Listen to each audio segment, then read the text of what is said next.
प्रभु का पावन नाम गुरुदेव।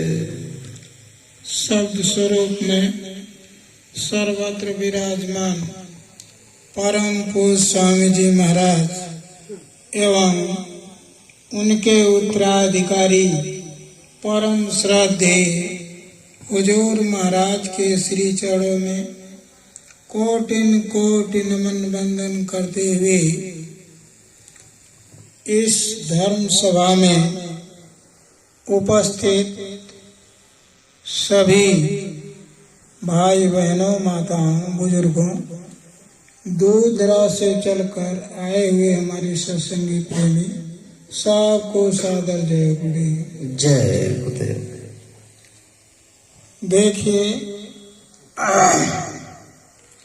आप लोगों ने तो बहुत सारी आत्म कल्याणकारी संदेश सुने प्रेमियों द्वारा,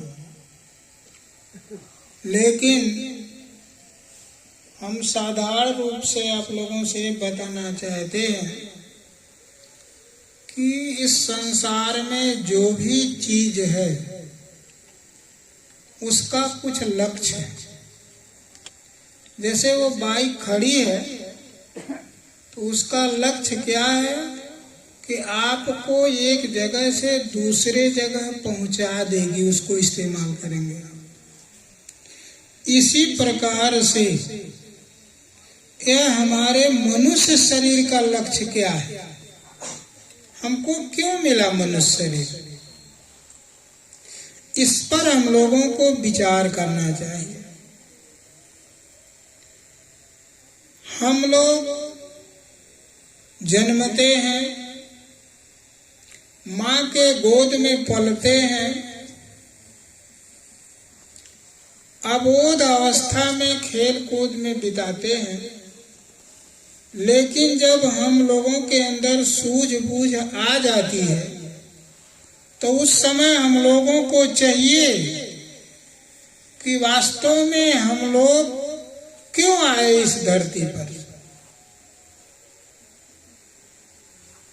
अब इससे तो हम लोग अनभिज्ञ हैं। महापुरुषों ने कहा मनुष्य का गुरु मनुष्य हो सकता है, वो कभी ईंटा और पत्थर नहीं हो सकता, लेकिन मनुष्य का वही मनुष्य गुरु हो सकता है जो हमसे वो अधिक जानकार हो। जैसे विद्यालय में बच्चे पढ़ने जाते हैं तो उनको सिखाने वाला उस विद्यालय में उनसे होशियार रहता है। उसी प्रकार है प्रेमियों, हम लोगों को भी चाहिए कि हमको मनुष्य जीवन क्यों मिला, हम कुत्ते बिल्ली में क्यों नहीं आए, हम बैल घोड़ों में क्यों नहीं आए, इस पर हम लोगों ने कभी विचार नहीं किया।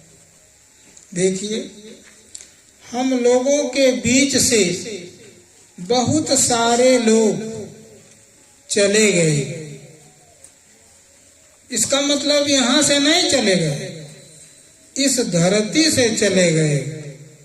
हमारे दादा चले गए, हमारे बाबा चले गए, और लोग भी चले गए, तो हम लोग भी चले जाएंगे।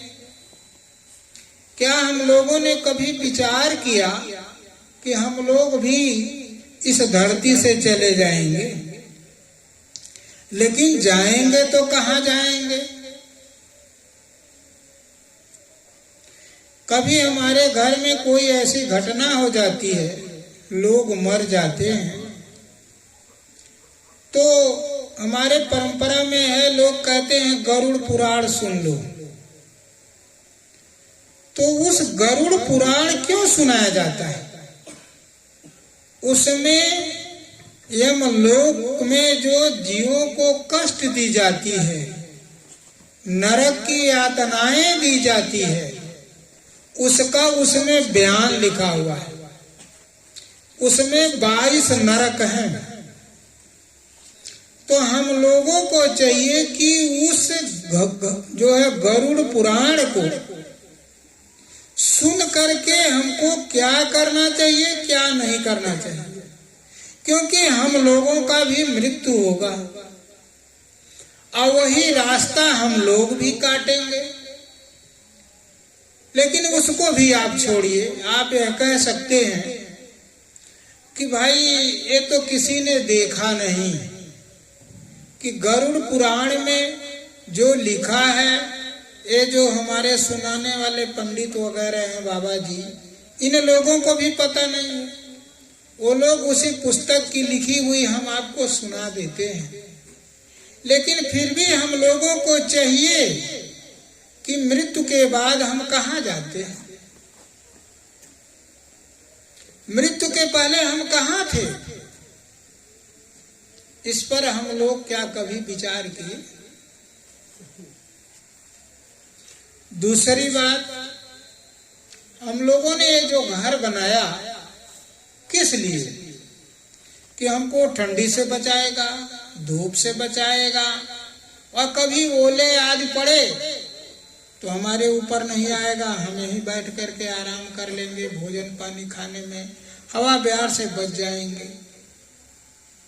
तो हमने अपने सुरक्षा के लिए, जब तक हमारी ये जीवन रहेगी तब तक के लिए इसको हम लोगों ने बना लिया।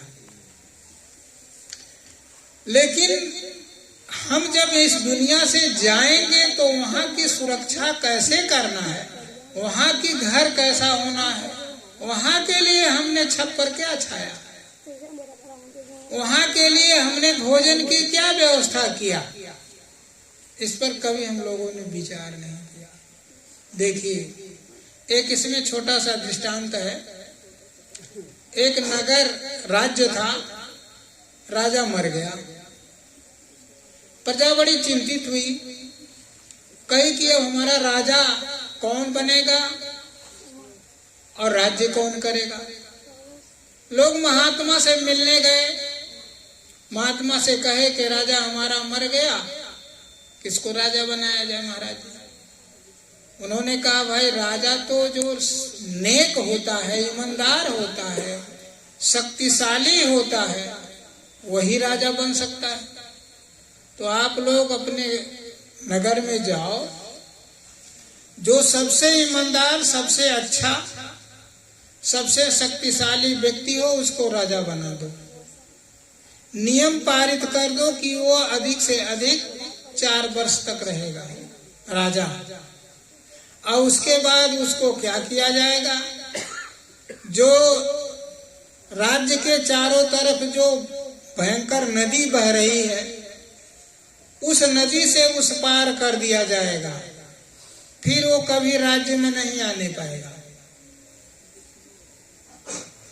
और जिसको आप लोग निर्णय करके बनाओगे वह यह नहीं नकार सकेगा कि हम राजा नहीं रहेंगे, उसको राजा बनना पड़ेगा। लोग आए, पूरे नगर से छानबीन किए, तो एक ऐसा आदमी मिला जो बड़ा ईमानदार था और नेक आदमी था, उसको राजा बना दिया गया। 4 वर्ष तो बड़े आराम से उसने खूब मौज मस्ती में काटा, खूब पकवान खाया कि मैं तो राजा हो गया। लेकिन जब 4 वर्ष बीत गया तो उसको दरिया उस पार कर दिया गया, भयंकर नदी के उस पार जंगल में। अब इसी प्रकार समय गुजरता गया तो एक आदमी की बारी आई, निर्णय लिया गया कि राजा तुमको होना पड़ेगा। वो अपने को कहता था मैं राजा नहीं बनूंगा, क्योंकि उसको चिंता थी कि भाई मुझे भी 4 वर्ष यहाँ राजा बनना है, उसके बाद हमको दरिया उस पार कर दिया जाएगा। तो दरिया उस पार जितने गए कोई आए नहीं, कुछ पता नहीं चला। उधर तो जंगल ही जंगल है, बाघ भालुओं शेरों का आवाज दहाड़ सुनाई देता है। अब वहां तो कोई खाने पीने का भी व्यवस्था नहीं है, क्या होगा?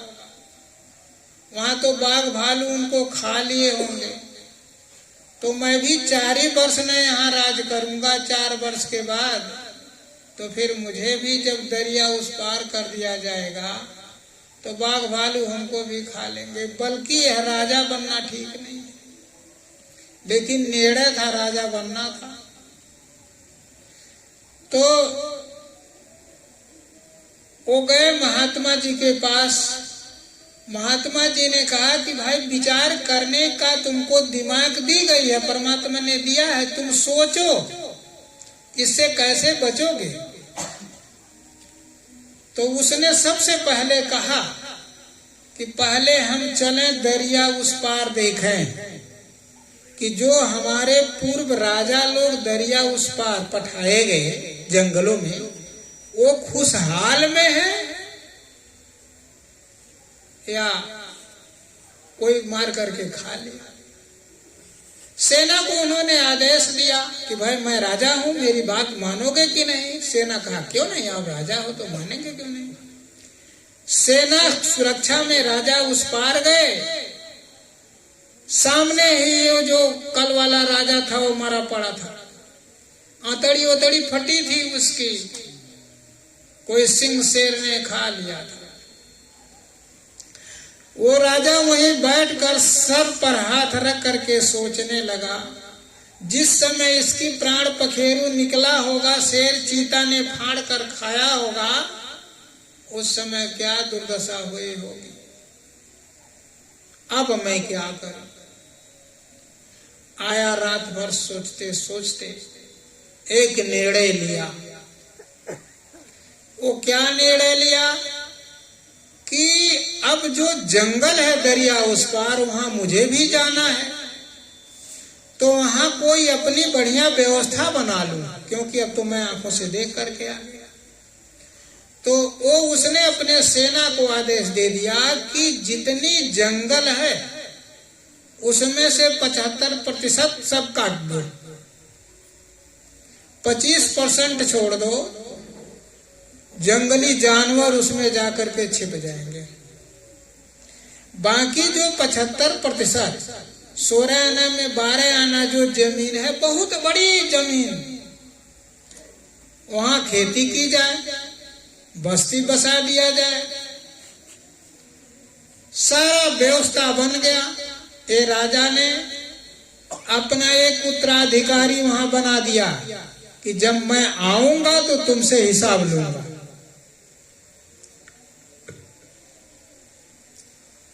इस राज्य से लाखों गुना बड़ा वह राज्य था, वह जमीन थी।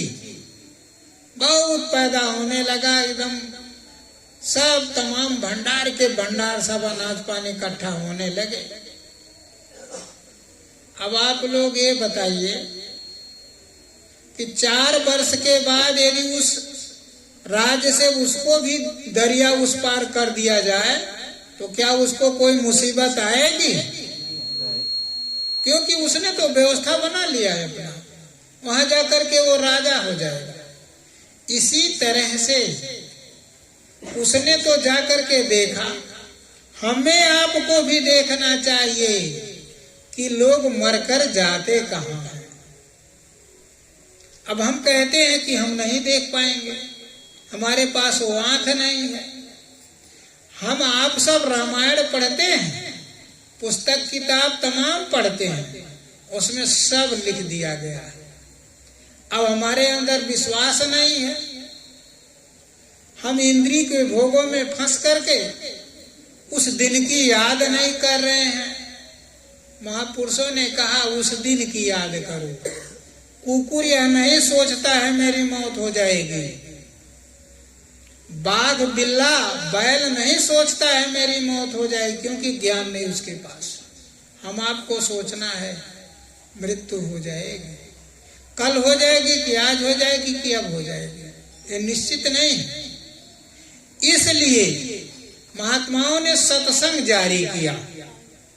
अब सत्संग किसको कहते हैं? देखिए, सत्संग का मतलब राम का कथा कहानी सुन लिया सत्संग, कृष्ण का कहानी प्रेम सागर पढ़ लिया सत्संग, विश्राम सागर पढ़ लिया सत्संग, मंदिर पर बैठकर ढोल मजीरा गाया और वहां रामा रामा कृष्णा कृष्णा कह दिया वो सत्संग, ये सत्संग।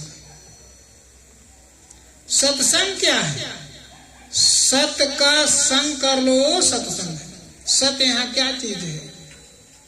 ये सूरज चांद सितारे, ये धरती आकाश, ये भी एक दिन फना हो जाएगा, नष्ट हो जाएगा। अभी आपने देखा सुना कि इस दृष्टि से जितनी भी देखी जा रही है ये सब माया है। एक दिन माया सिमट कर खत्म हो जाएगी। तो सत्य क्या चीज है? ये पृथ्वी किसने बनाया? सूरज और चांद किसने बनाया? जो सत्य है उसमें गर्मी नहीं है, उसमें शीतलता नहीं है, उसमें वहां न अंधेरा है, न वहां उजाला है, न वहां छल है, न कपट है, न पाखंड है। वहां सब एक रस है, उसको सत्य कहते हैं, जो कि इस आंख से देखी नहीं जा सकती। सत्य उसको देखने के लिए रामायण में संकेत दिया गया है। वो जहां आपका घर है, जहां सत्य है, जिस समुद्र के आप बूंद हो आप भी मालिक हो। रामायण में पलटा करके देख लीजिए, उसमें स्पष्ट लिखा है कि आप भगवान के अंश हो, आप भगवान के अंश हो। लेकिन जैसे मिलौनी करके सामान का जो जैसे सोना है तांबा अधिक मिला दिया जाए तो सोना का गुण खत्म हो जाता है। लेकिन उसी तांबे मिक्स सोने को खूब जलाया जाए, तांबा जल करके खत्म हो जाएगा और सिर्फ सोना बच जाएगा। इसी तरह से महात्माओं ने कहा कि शरीर के अंदर वो आत्मा है। अब जब तक आप जीवित हो तब तक वो आत्मा इसमें है, और जब आप मर जाओगे तो प्राण निकल गया, वही आत्मा आपकी है, वो सत्य है। लेकिन फिर उसको क्या होता है? आप में गरुड़ पुराण में सुनते हैं, इस प्राण को जमदूत निकालते ही 17 तत्वों में लिंग शरीर में बना देते हैं। रामायण में लिखा है कि जड़ चेतन का ग्रंथि पर गयऊ, यद्यपि छूटत मह कठिनयऊ। जैसे कि जो हमारी आत्मा है, एक 5 तत्व में पृथ्वी जल वायु अग्नि आकाश, ये जड़ में इसको बांध दी है। इसलिए कहीं अंगुली कटता है तब भी दर्द होता है। लेकिन उस ग्रंथि से ये छूट जाए, आत्मा निकल जाए, तो फिर इसको काटो चाहे जितना काटो, उसको कोई दर्द नहीं है। तो महात्मा यही कहते हैं कि इस जीवात्मा को जीते जी निकालने की विद्या सीख लो और परमात्मा में मिल जाओ। ईश्वर अंश जीव अविनाशी, चेतन अमल सहज सुख राशि। सुख का भंडार है, लेकिन हमको यहाँ कहीं सुख है? यहाँ सुख किसी को नहीं, राजे महाराजे के भी सुख नहीं, सब लोग दुखी हैं। क्षण भर के सुख में हम लोग बड़ा मस्ती छानते हैं, फिर दुख आ जाता है तो उसमें हम विचलित हो जाते हैं। यहाँ सुखी कोई नहीं, सुखी वही है जो उस परमात्मा में मिल गया है। अब परमात्मा में मिलने के लिए परमात्मा कहाँ से मिलेगा, वो रास्ते हम लोग नहीं जान रहे हैं। महात्माओं ने कहा इसी शरीर के अंदर प्रभु पाने का रास्ता है, लेकिन जब आंख से दिखाई दे तो रामायण में तो खोल कर लिखा, गोस्वामी जी ने कहा कि उस आंख को खोलने के लिए आजन की जरूरत है। और कौन खोल सकता है? जिसकी खुली हो। जो दीपक जल रही है उसी से और दीपक जोड़ दो, जल जाएगा। और जो बुझी हुई दीपक है उससे आप दूसरे दीपक नहीं जला सकते। इसी तरह से महात्माओं की वो दृष्टि खुली होती है, गोस्वामी जी कहे कि मेरे गुरु जब मिले तो उन्होंने आंख खोलने की युक्ति बताई और रामायण में लिखा है, जथा सुवंजन अंजलि साधक सिद्धि सुजान कौतुक देखत शैलवन भूतल भूरि निदान। आंख खुल गया, रास्ता उनको मिल गया। उत्तरकांड में लिखा है कि मुदे नयन त्रसित में भयऊ पुण्य चितवत कौशलपुर गयऊं। उन्होंने कहा कि मेरा जब आंख खुल गया तो मैं तो अयोध्या आता रहता था बराबर। ये अयोध्या नहीं, वो अयोध्या जहाँ राम रहते हैं, जहाँ राम रहते हैं त्रिलोकीनाथ, हम वहां आते जाते थे, उससे आगे भी आते जाते थे। तो वही आने जाने का रास्ता महात्मा लोग कहते हैं कि उसकी तलाश करो। मनुष्य जीवन का लक्ष्य यही है, मर करके एक दिन हम आपको जाना है। उस मौत को हमेशा याद करो, ये भी याद करो। महापुरुष कहते हैं, ऐ मुसाफिर बेखौफो के क्यों सो रहा है, आहिस्ता मौत तेरे दर आ रहा है। धीरे धीरे तेरे पहले जो जा चिता में जले हैं, कहाँ होंगे तू बोल क्या कह रहा है। वो कहाँ होंगे जो मर गए बेचारे, चिता में जल गए, वो कहाँ होंगे।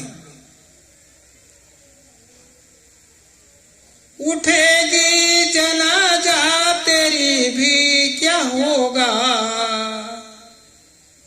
एक दिन हमारी भी बांस बनेगी काठी, सबकी, हम सबकी। चार लोग उठाएंगे कंधे पर। उठेगी जनाजा तेरी भी क्या होगा, बनेगी चिता जिसमें तू भी जलेगा। होगा क्या, जले ना ते रिश्ते गिरे खाक बनकर, बता तेरा दिल तुझसे क्या कह रहा है।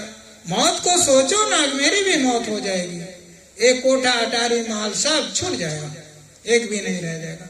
इसलिए देखिए, हम संक्षेप में कहना चाहते हैं कि प्रभु पाने का रास्ता इसके अंदर है। जिसने पा लिया उसको तलाश करो।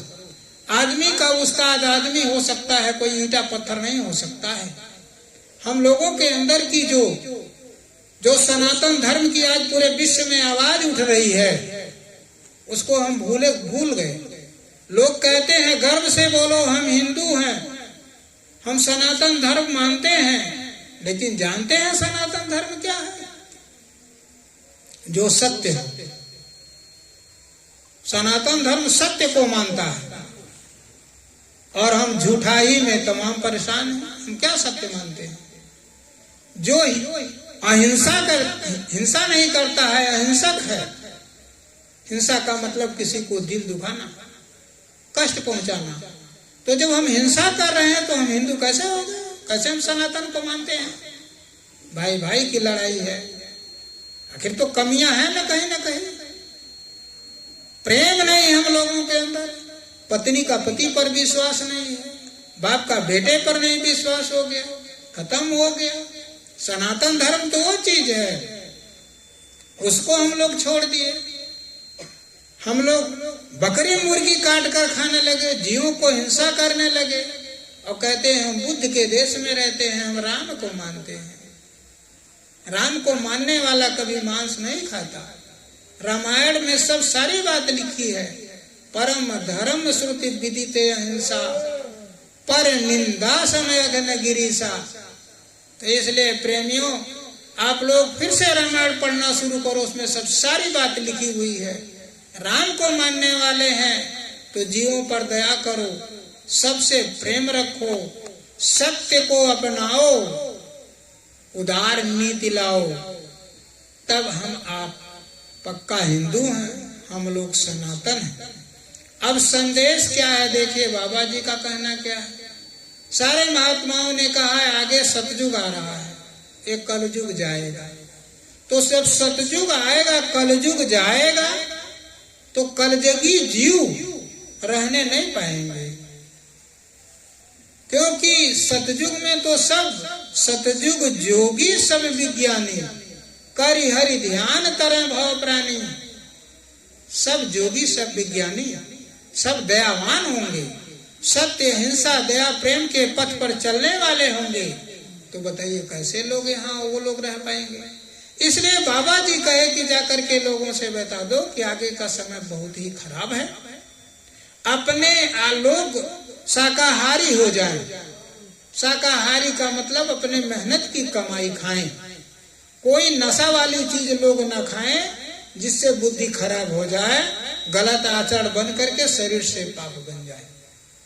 यह शरीर आप क्यों मिला? प्रभु भजन करके, और इसी के अंदर प्रभु को पालो, इसीलिए शरीर मिला।